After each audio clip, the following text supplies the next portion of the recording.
So one of the best parts about this race is it's at the bottom of Annie and I's driveway.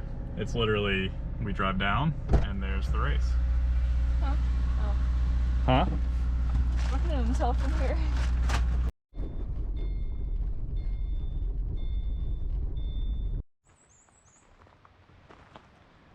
So the race start is just on there, but we're parking here so that no one sees us drive down from our house.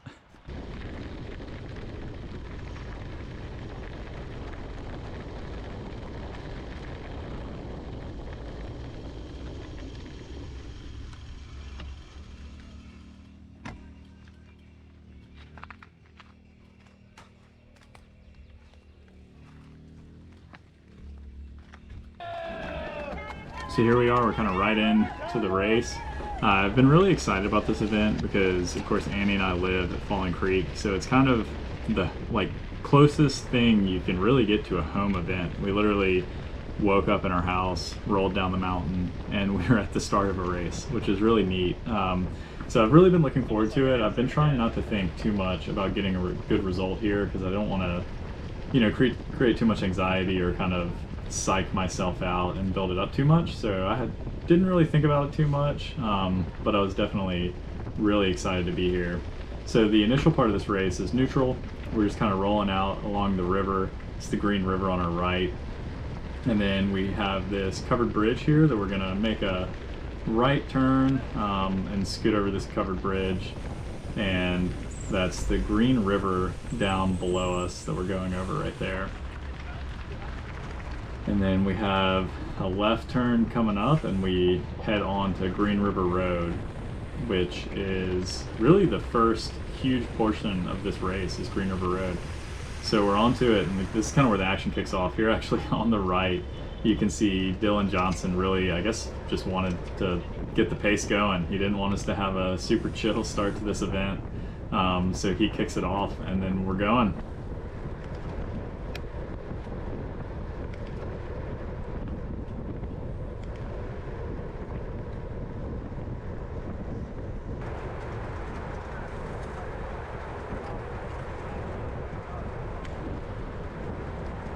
At this point, the head of the race is really swelling. Tons of people are moving up. You can see a lot of people to the left of the yellow line there. Kind of a bummer to see. Definitely not following the rules of the road, but it's going to happen.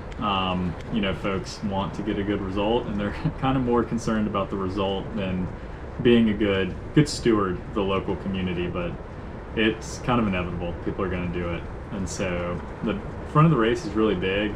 And it's at this point, coming up right here, that I know the course, of course, well enough. I ride this all the time. I know the gravel is coming up. There's this last little hill.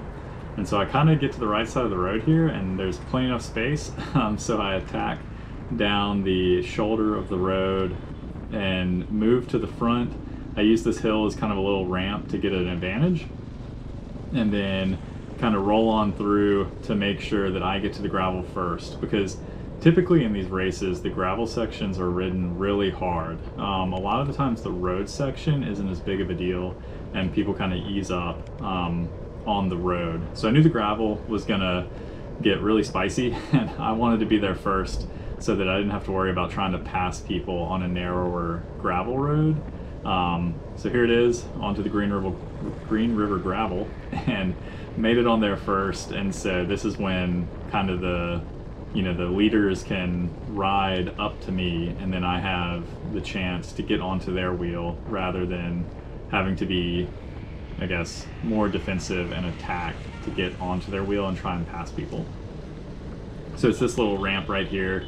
I think it's Dylan that rides up to me first, and he keeps going immediately, which is a little shocking. I was like, ooh, I don't know if I can do that. And then here's Eric Thompson, rides onto their wheel, and then I kind of make it on to his wheel.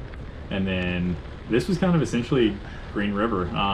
It was hard and fast and a lot of power and a lot of hard riding.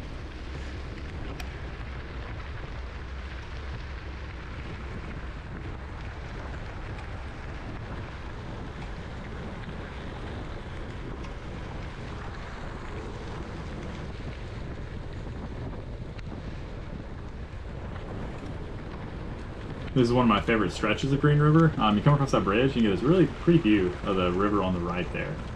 And you might have noticed right at the end of that last clip, I was messing with my camera. I noticed my mount, every time I hit a bump, which on gravel you hit a lot of bumps, my camera flicks forward a little, and so it angles up towards the sky, which is a bummer, not ideal. And so I had to keep doing that. And then back there you can see that pool of water. Green River has a few spots like that where water just seems to collect.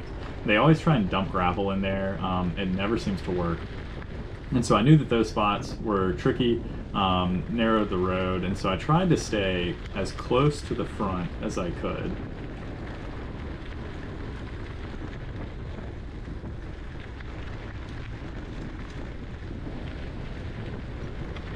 So right up here we're going to skip to a clip where on the left you'll see a little turnout.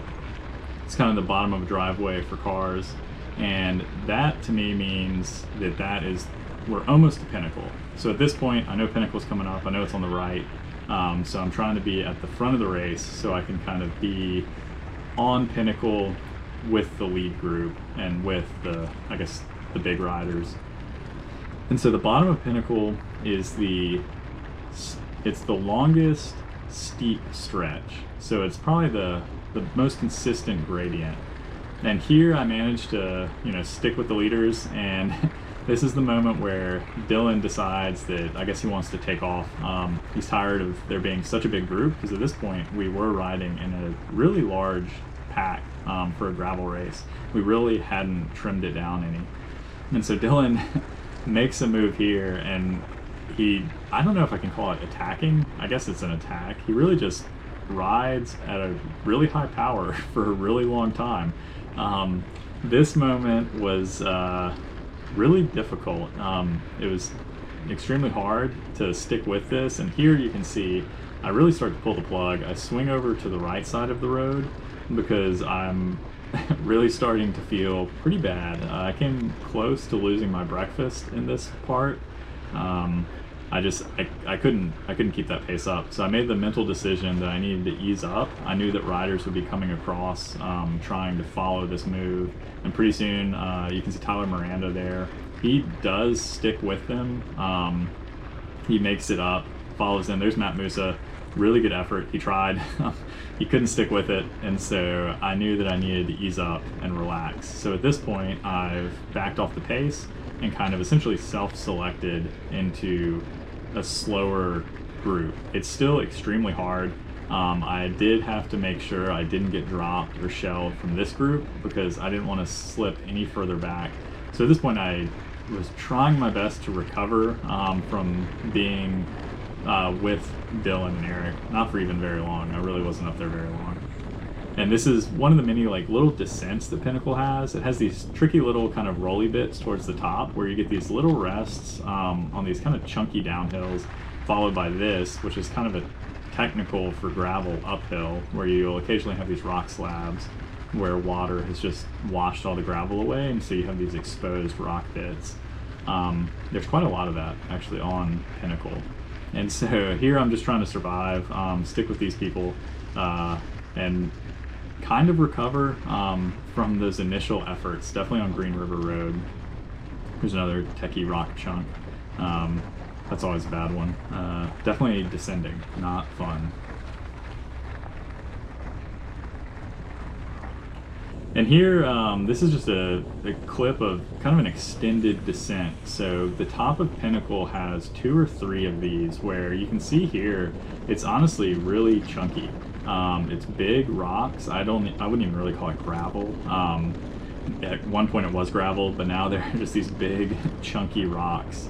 And we're going pretty quick. Certainly not it's not dangerously fast. It's just some quick riding. And I'm really trying to keep an eye on the road, so definitely letting gaps open. I wasn't comfortable riding too fast. I wanted to make sure that I knew where I was going. I didn't want to get caught up on a rock. Here this moto passes me, and he actually right there launches a rock right into my path, which I hit. Thankfully, no issues, everything was okay. But they're back into the chunky stuff there, and then there's the first victim of Pinnacle. I guess he flatted, poor guy. Here's a chunky little uphill. I like this part because you just ride through this kind of just little canyon from where everything's been eroded.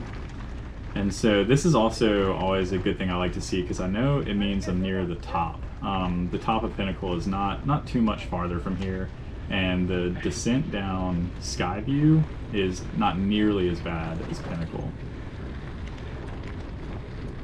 So coming up on the right, here's the first rest stop, but we make this left to descend down Skyview, which this is kind of a huge point of relief. This descent is fast, but it's not nearly as technical, and it's not nearly as chunky.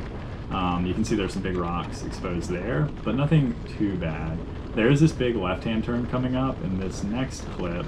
It has really bad brake bumps before you get there, and then coming out of it, also really big brake bumps. So this is another chunky section, and unfortunately we have, I think, another victim of the Pinnacle race up here. He dropped his chain, bad moment. It's really fast through there. Flat stretch in the middle of the descent. Guyon Farm, for those familiar with DuPont, the parking lot is up here on our left. And so I knew that I would have these little moments where, yeah, I would have to dig deeper and ride harder, but I knew that I could catch back onto the group if I didn't let them get too far ahead. And so I could be a little safer on the descending and stick with folks. And here we are. We make it to the pavement. Another huge relief. So from here we have a pretty long stretch of pavement before we get to Cascade Lake, which is going to be the next gravel section in this race. But that is essentially what I have filmed, and so my GoPro doesn't last that long, so I filmed all of the initial bits and unfortunately missed the ending, but at the very end I switched to a battery, so the next clip you'll see a little bit of an explanation of how things went.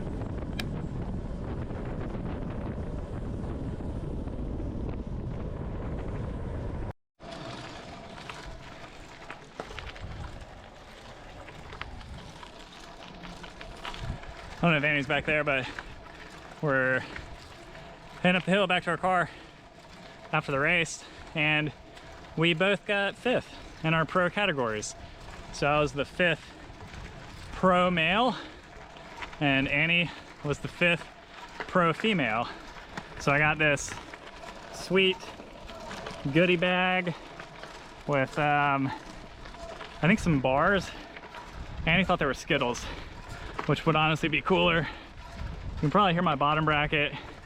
Sounds like garbage after the river crossing, which is where I lost 3rd place. But you know what? Podium's not bad. And 5th, there's the car. Thank God, almost there. So yeah, overall, good day for the Ramsbotham family at our home event. So not bad. Now we have to go coach Nika. Should be great. So in conclusion, here's a quick podium photo. You can see I did get 5th place, and here's my data for the day. Highlights are an average power of 214 watts, normalized 268, heart rate was 166, and for me that is a watts per kilo of 3.31. So pretty good day.